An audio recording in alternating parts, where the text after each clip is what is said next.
C'est une comédie romantique amicale. Tu viens d'inventer celle-là? Ouais. Non, parce que tiens, on va regarder JP et Kenard. Il a raison. Notre force à nous, c'est le contact avec le joueur. Pour de vrai, je te parle sérieux, là, on n'est pas dans le show business. Is French?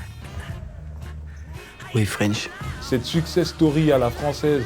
Pour moi, le film, il va au-delà du basket. S'il en abandonne, pas son riposte. Pas triché, là. Tu crois vraiment que j'allais laisser une pièce décidée pour nous? Vous avez tous vécu ce rêve américain au final. Je voulais savoir comment vous l'avez vécu tous ensemble. Tous Ben, ensemble. En fait, le rêve américain dans le film, c'est pas le rêve de l'Amérique.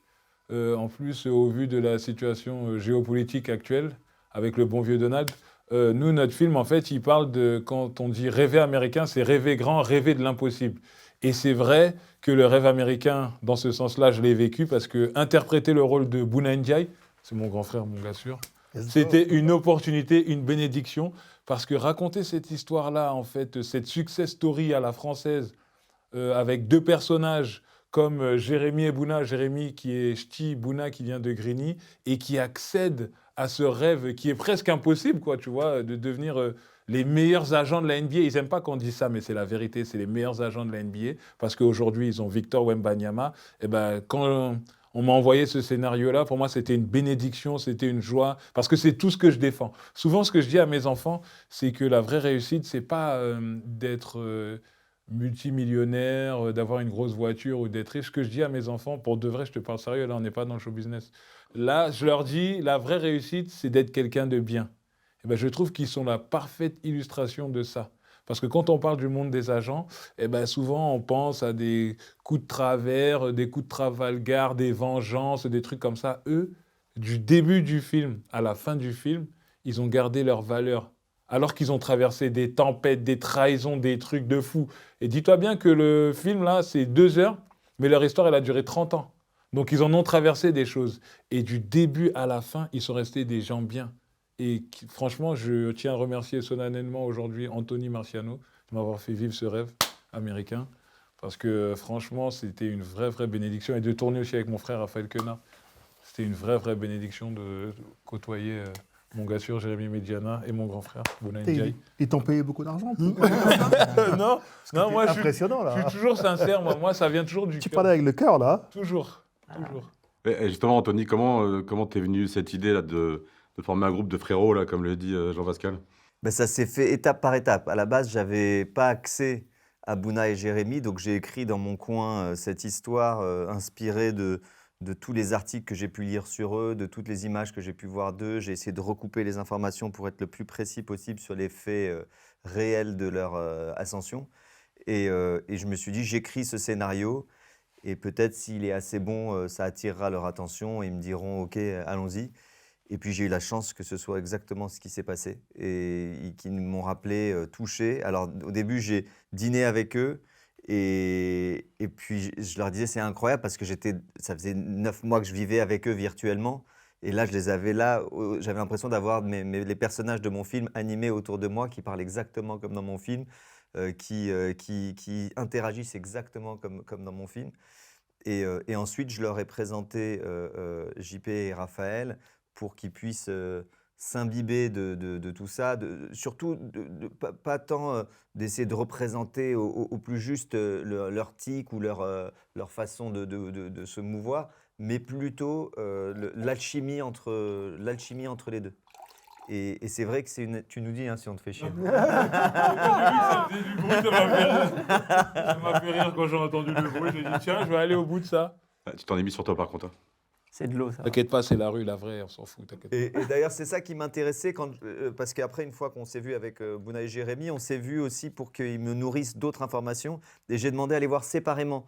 Je voulais que Jérémy me parle de Bouna et que Bouna me parle de Jérémy. C'était ce point de vue que je voulais en fait sur les personnages qui allait me créer ce duo et qu'on allait pouvoir rentrer vraiment dans ce que c'est. Qu'est-ce que c'est une amitié de longue date, qu'est-ce que c'est ne jamais se fâcher pendant 30 ans d'association, qu'est-ce que c'est partir de rien et arriver là où ils en sont ensemble.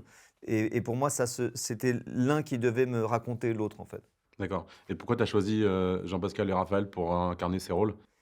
Mais parce que déjà, Jean-Pascal et Raphaël, on le sait peu, mais ils ont vécu Ils exactement connaissent ce rien au rêve basket à la américain. base, quand même. Pardon? Ils connaissent rien au basket à la base. Alors non seulement ils connaissent rien au basket, mais ils n'avaient pas accès au cinéma avant de faire leur métier. Jean-Pascal, il vient de Caen, il connaissait personne dans ce métier. Raphaël, il vient de Grenoble, il connaissait personne. Ils ont tout essayé. Quand la porte elle était fermée, ils sont rentrés par la fenêtre. Et c'est vraiment ce qu'ils sont dans le film. Oui, parce que le film, en vrai, il parle pas de basket. Non, clairement pas. Du coup, nous, on n'est pas des passionnés de basket, mais on s'est plongé dans le scénario parce que ça parle d'amitié, ça parle de résilience, ça parle d'avoir un rêve beaucoup trop grand. Et c'est exactement ce que nous, on a vécu, Raphaël et moi. Raphaël, après, je vais venir à vous, Jérém et Bouna. Tu es allé à la draft Ouais. avec Jérémy. J'ai envie que tu me racontes en fait pourquoi tu as eu cette idée, comment vous avez fait tous les deux, vous en pouvez en parler tous les deux, comment ça s'est passé, et voilà, comment as vécu cette draft, qu'est-ce que ça t'a apporté dans la connaissance de ton personnage? Je dirais déjà, ouais, on a eu la chance de participer et on a eu la double chance qu'ils aient plusieurs joueurs et qui soient des prétendants à des rounds différents. Il y en a un qui était Tidjane Salone dans le premier round, vous me coupez si je dis des bêtises, Sixième, ouais, c'est ça. qui a été drafté 6e. Ensuite, il y avait Melvin Aginsa qui a été 50 et quelques. Bref, en tout cas, on a pu participer, comme dans le film, c'est le cas pour Didier Mbenga, où on voit la draft dans un sports bar. On a eu toutes les configurations possibles de draft. Et ce qui était extraordinaire, moi, ce qui m'a fasciné, c'est d'aller voir Jérémy Bouna appeler. Ouais, attends, j'ai le GM de Minnesota. Attends, il y a les Pacers qui veulent prendre la place de machin. Dis pas tout, dis pas tout. Ouais. Il partait dans une révélation de secret comme ça. Tout jeté sur la table. Il y a ça et il y a de voir toute une Les famille. mamans aussi, les mamans. Ouais, toute une famille réunie. C'est bizarre ce que en- tu dis là, les mamans comme ça, tu sors d'un Ouais, coup c'est là. les mamans Non, mais tout parce seules, que- ça peut être tendancieux, Exactement. mais c'est l'influence des mamans, Mais et oui. notamment dans le film. Il y a une scène qui tient de la fiction, je ne crois pas révéler quelque chose en disant ça, mais où la maman de Bouna vient négocier avec la maman d'un joueur, mais cette scène, elle tient au fait que les mamans des joueurs, elles ont un impact titanesque, et pas une emprise au sens négatif, mais une présence dans la vie de leur fils. Comme ils sont jeunes, ils ont entre 18 et 20 ans, les joueurs qui sont draftés et qui passent de Chalon-sur-Saône au Charlotte Hornets avec des changements de vie absolus, bah, au final, il y a la mère protectrice qui est toujours là pour veiller à ce que le bout de chou soit... Pour poursuivre ce que tu dis, mon Raph, c'est que ça en dit beaucoup sur la sociologie. Où sont les papas, frère? Où sont les Ah, ils papas, sont frère? en cavale. On est là. On est là. Non, mais vous- Ah oui, c'est vous, les papas. On n'a pas la prétention de remplacer les papas. En revanche, des fois, souvent, on nous considère comme voix paternelle. Ah ouais? Oui. Nuance, mais nuance importante quand même. Ok. Et Bouna, ta maman, elle aurait pu faire ce que fait ta maman dans le film? Absolument. Derrière, il y avait les conseils. D'abord, les conseils, c'est toujours de rester positif, que la maman de Jérémy, comme la mienne, elles étaient extrêmement positives. Et croyez en vous, vous travaillez tellement, patientez. Il y aura que du bien. Elle Vraiment. disait juste patience, continuez ce que vous faites, patience. Il n'y a jamais eu de bâton dans les roues, de réflexion en disant oui, il faut trouver un boulot normal. Jamais eu de négativité au niveau de nos familles, nos mamans d'abord, puis nos femmes après. Même combat. Let's go, on y va. Ouais, je m'adresse à vous deux maintenant. Ça fait quoi de se voir au Cinoche? Aussi bien interprété. Bah, c'est surtout ça. Et embelli, et avec des beaux gosses, et... Bon, Non, laisse-nous parler, c'est- laisse-nous parler. Ça suffit. Éteignez son micro. Le moment, alors peut-être déjà au tournage, quand vous voyez le tournage de ce qui se passe avec finalement votre vie, et puis le moment où vous vous posez dans le cinéma luxueux de chez Gaumont pour regarder la première fois, là, tu vois, vous vivez comment ce truc-là? Moi, je vais d'abord raconter une anecdote. Je suis venu au tournage, je ne suis pas venu souvent parce que je suis de l'autre côté, bien sûr, de l'Atlantique. Et quand je suis venu, il y avait cette séquence dans les bureaux au Doigt de Fay, qui est un bureau existant, ça s'appelait au Doigt de Fay, il y avait une enseigne à Saint-Jean-de-Manslet. Et au bout de 20 secondes, donc c'était silence tourné. Et puis ensuite, on montre l'enceinte, on vous montre l'ambiance. Et en fait, là, les souvenirs sont montés. Silence pleurait. On a passé tellement d'heures de nuits blanches à s'encourager. Réveille-toi, tu dors, Jérémy, moi aussi je dormais. On était là en train de faire des dossiers, enfin bref, on travaillait. Non, je me rappelle de Bouna qui tapait sur le clavier, puis on jouait, il commençait à s'endormir, et puis du coup, le rythme des doigts sur le clavier ralentissait. Et puis là, je comprenais, même si j'étais un peu loin, qu'il était en train de s'endormir sur l'ordinateur. Et donc là, l'émotion monte, parce que là, on est plongé dans notre réalité, ce qu'on a vécu pendant des années. Et je suis obligé de sortir pour aller pleurer à gauche, parce qu'il disait silence, et là, c'était trop quoi, pour moi. Incroyable. Et donc, le moment où vous voyez le film en entier, vous en pensez quoi? C'est votre vie, c'est vous, même si sûrement, voilà, il y a beaucoup de choses qui ont été romancées, rajoutées pour le film, mais est-ce que Pas voilà, beaucoup. ça Pas vous a- beaucoup de choses. Pas beaucoup de choses. Pas beaucoup de romances. On s'est regardé. D'abord, moi, j'avais amené mon paquet de mouchoirs.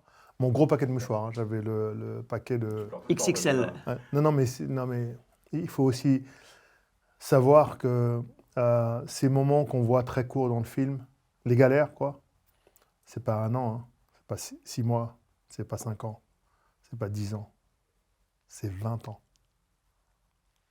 20 ans.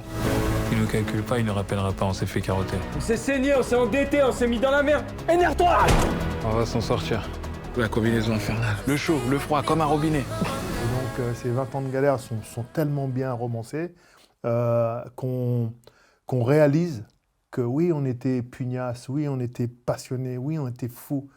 Mais là, on réalise, mais on est vraiment des dingos. On a fait un truc de malade en 30 ans et on n'avait jamais vraiment pris le recul de se dire, t'as vu ce qu'on a fait? Si, on voyait qu'on faisait des trucs incroyables.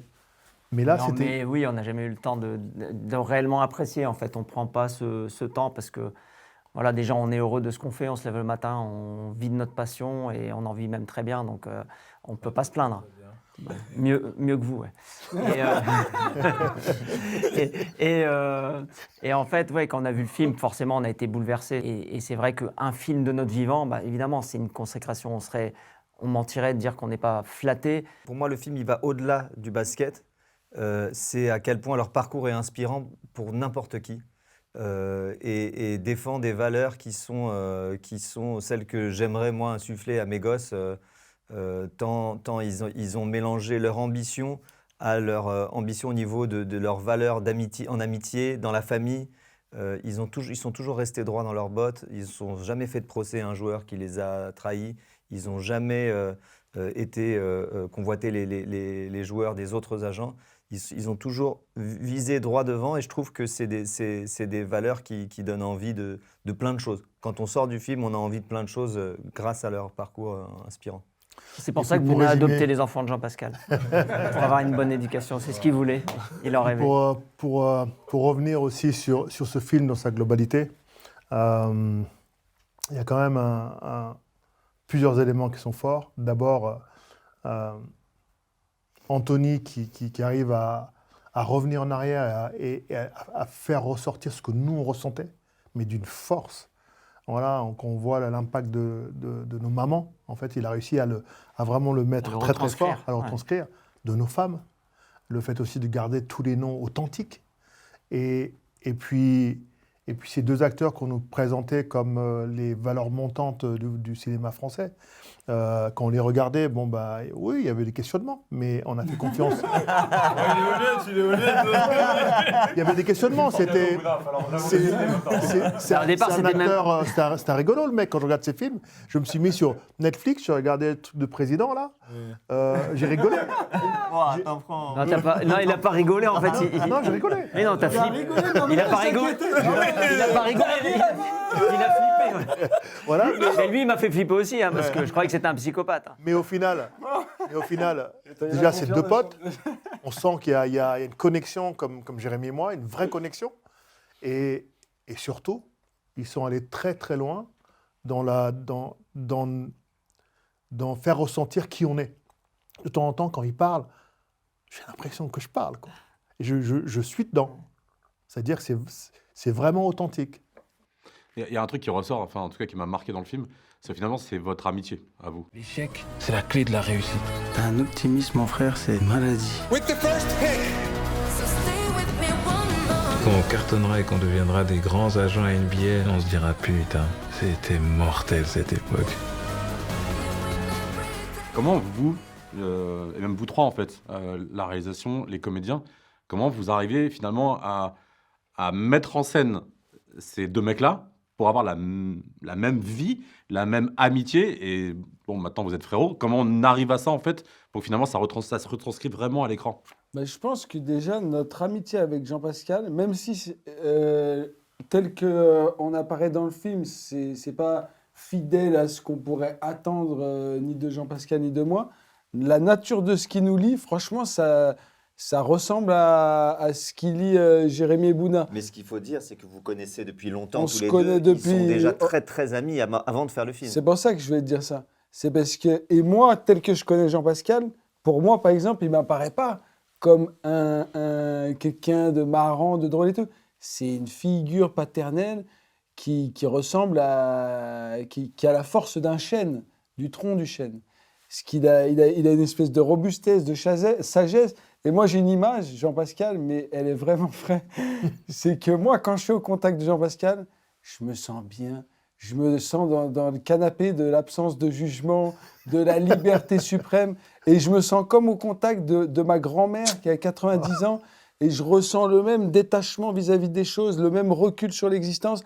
Et en fait, il m'aide, au-delà de son humour, au-delà de l'artiste exceptionnel qu'il est, au-delà de sa gentillesse et tout, il m'aide à aborder l'existence avec une distance bienfaitrice.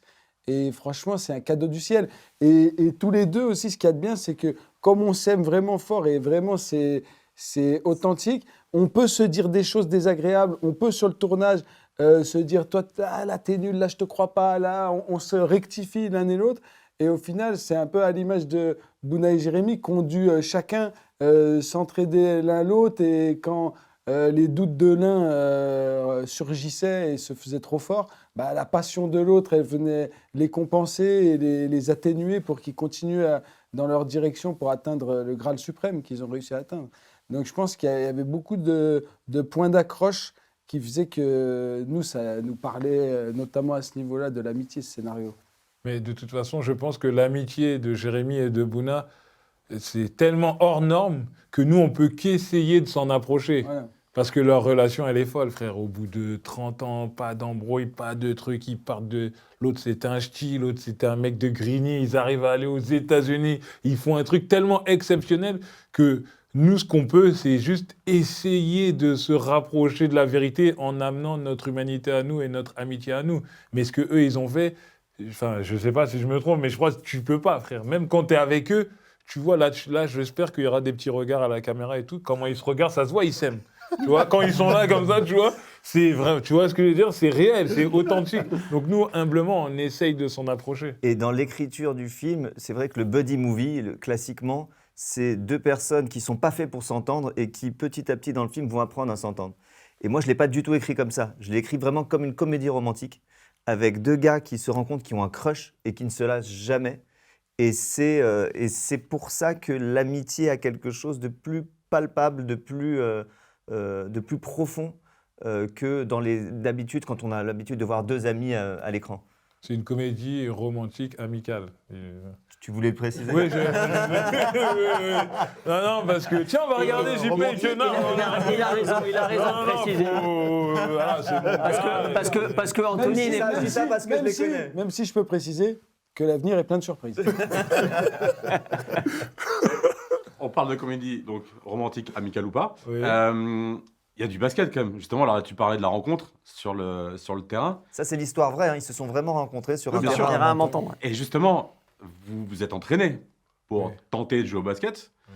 Après, je demanderai l'avis de Bouna et Jérémy sur est-ce que finalement ça ressemble à ce que vous faisiez. Mais donc, vous êtes entraîné avec Manu Carvalho, qui est un des mecs qui a entraîné Wemby plus jeune. Ouais. Ça s'est passé comment les entraînements? C'était Faut dur. je vais juste préciser Vas-y. qu'on s'est entraîné parce qu'ils se sont rencontrés sur le terrain à Menton. Et donc, qu'Anthony, cinématographiquement parlant, il voulait donner à voir comme une forme d'alchimie et comme une étincelle qui vient surgir, comme ça peut frotter dans une rencontre. Et voilà, ce crush dont il parlait. Mais on a eu à reproduire que des combinaisons magiques qui sont censées retranscrire cette alchimie. Après, je te laisserai Jean-Pascal parler des Non. entraînements de basket. Parce Non. que je voudrais pas porter atteinte à son complexe de supériorité. Non, Et je non. m'interdis de dire la vérité, Non. qui est que mon niveau excède largement le sien, mais je vais laisser Non, monsieur. bah, je vais te dire quelque chose. Je Raphaël m'interdis. Quenard, c'est un acteur extraordinaire. C'est un acteur vraiment hors norme. Et je m'en suis rendu compte pendant les entraînements. On s'est entraîné 4 mois. Donc, on est arrivé le premier jour de l'entraînement. Normal. Anthony était très, très stressé. Très, très stressé. Donc, il voulait voir un peu ce qu'on valait. D'ailleurs, il n'est jamais revenu aux entraînements. Après, il est venu le premier. Après, il n'est plus venu. Il est venu au premier entraînement et il m'a vu, voilà, me mouvoir avec aisance dans l'espace, le shooter à 3 points sans problème. Ça rentrait ou pas, mais les bases, les gestes étaient là. Et puis après, Raphaël Quenard est arrivé. Et Raphaël Quenard, comment dire, enfin, c'est mon ami, donc je vais rester dans le lexique correct. C'était très difficile. Les premiers jours étaient très, très difficiles dans la gestuelle, dans le truc. Je ne savais même pas qu'un homme pouvait bouger comme ça, avec un ballon. Tout était lourd, tout était... Waouh, c'était fou, frère. Il a Mais raison, j'ai- on aurait dit un footeux qui Non, c'était joue au basket dingue. pour la première fois. Non, mais c'était dingue, frère. J'ai vu qu'Anthony, d'ailleurs, était très, très stressé. Ah, ben on partait de loin. Je testais le réalisateur en vérité. Tout ça n'était qu'un stratagème. Et puis, donc, c'était très, très difficile. Et puis, au bout de 4 mois, eh ben, j'ai vu que mon gars, Raphaël Quenard, eh ben, il est très, très, très, très efficace, très, très professionnel, très, très impliqué. Parce qu'au bout de 4 mois, je te jure qu'il commençait à me défier aux 3 points, il commençait à vouloir me dribbler. Et puis, on est très fiers de dire que dans le film, c'est vraiment nous. Il n'y a aucun effet spécial, il n'y a aucune animation. Quand le ballon il rentre à 3 points, il rentre vraiment à 3 points. Quand il me fait la passe en arrière, là, avec l'arrêt sur image, c'est vraiment lui qui fait la passe en arrière. Et je pense que rien que pour ça, si vous voulez voir Raphaël Quenard jouer au basket correctement, non mais ça vaut vraiment le coup, quoi. Donc là, si on fait un contrat entre vous, qui gagne? Non, je vais le laisser gagner parce que je vais laisser gagner Raphaël parce que c'est tellement d'efforts, tellement de lacunes, de difficultés veux pas que je casser sa veux positivité. pas casser sa positivité, donc je le laisserai gagner en fait. Je vous ai jamais posé la question. Qui gagnait? Qui était le meilleur entre vous deux? Toi, t'as Bouna. joué en N1, c'est ça à l'époque J'ai joué dans toutes les divisions de championnat de France. Il y en a 12, sauf la dernière. Je suis monté de division en division pendant 11 ans de suite. Un peu à l'image de qui on est. Étape par étape. Chaque année, tu montes et tu t'arrêtes pas. Il me manquait encore une année, mais à un moment donné, il fallait faire un choix. Parce qu'on n'allait certainement pas être de Michael Jordan. On la connaît. Mais- J'ai failli être pro et puis bon, je me suis dit allez, faut que je Non, monte non, ma j'étais boîte. pro, moi. Il était Ah pro, ouais. Bouna. Ah, j'étais Ah, pro. moi. autant, pardon. Voilà, sauf que j'ai pas joué dans la division 1, j'ai joué dans la division 2 Ah ok. et j'ai joué dans toutes les autres divisions. Toutes. Et il y en a 12 en France. Est-ce que pour alors toi, Anthony, tu as beaucoup bossé justement sur leur travail, leur métier pour écrire ce film. Est-ce que vous, qui êtes arrivé après en tant que comédien, est-ce que ça change un petit peu votre vision? Parce que c'est vrai que finalement, ok, c'est une comédie qui est pas centrée sur le basket à la base, mais l'entrée, elle est basket. C'est pas trop une comédie, c'est plus une fresque, moi, je trouve. Une fresque sur un parcours. Non, mais pardon, je Non, te mais coupe, hein. Mais j'ai l'impression que c'est pas. Comédie, c'est plus réducteur et tout. J'ai l'impression que ça contient 1 milliard de fois plus de choses. Surtout qu'il y a beaucoup d'émotions. Il traverse vraiment des difficultés. Donc il y a des drames qui se jouent dans leur vie respective. Certains. Enfin, Jérémy a failli y passer en ayant un accident de voiture.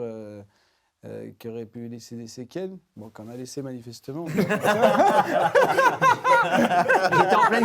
en pleine croissance, j'ai raté de grandir. Plutôt bien aussi alors. Ouais, bah voilà. Mais du coup, moi, je trouve que c'est beaucoup plus large qu'une comédie. Non, mais en tout cas, on rit dans le film, on rit. On rit, bien pleure. sûr. On a tout, on a et tout. surtout, On passe on est par toutes les inspiré, émotions, quoi. Ouais. On va commencer par le plus important. Notre force à nous, c'est le contact avec le joueur. Comment tu veux que je le signe chez une agence qui n'a pas encore sa place en NBA? Tu veux commencer par le haut du panier direct. Faut bien bouffer la glace avant le cornet, non? Tu viens d'inventer celle-là? Ouais. Vous avez pas encore les épaules. Je crois qu'on va commencer par bouffer le cornet. Hein. Vite ma mère qu'on va payer une deuxième chambre, Bouna. Is French? Oui, French. pile on abandonne, face on riposte. T'as triché, là. Tu crois vraiment que j'allais laisser une pièce décider pour nous? J'ai un gars de 2,13 m, là. C'est une machine de guerre. On est à poil, on n'a rien. Ah ouais, je vous imaginais pas à ce niveau-là de galère, mais... Ok. We just want to show you our player. Where can I see him play? You have a video? Oh my God. Il nous calcule pas, il nous rappellera pas, on s'est fait carotter. On s'est saigné, on s'est endetté, on s'est mis dans la merde. Énerve-toi! On va s'en sortir. La combinaison infernale. Le chaud, le froid, comme un robinet. Donc on est endetté de combien? L'échec, c'est la clé de la réussite. T'as un optimisme, mon frère, c'est une maladie. Quand on cartonnera et qu'on deviendra des grands agents NBA, on se dira putain, c'était mortel cette époque.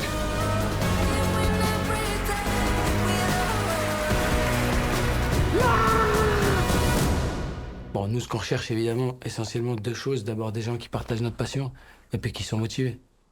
Ça veut dire que c'est pas payé. Exactement. C'est bien parce que t'as l'air à l'ouest comme ça, mais tu percutes, ça me plaît.